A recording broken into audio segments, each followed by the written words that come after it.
si aan goor walba u xiriirno fadlan subscribe furo gambareerka waqti walba goor walba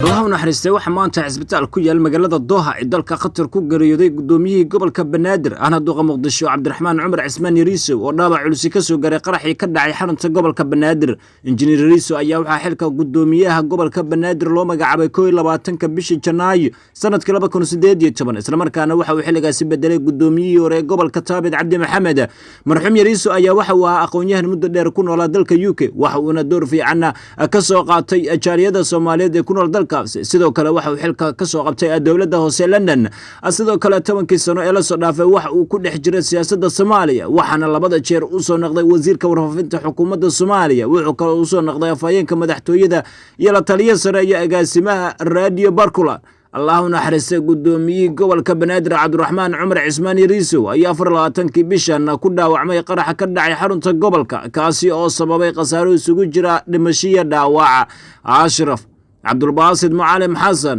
شرفينه تي في مقدشو.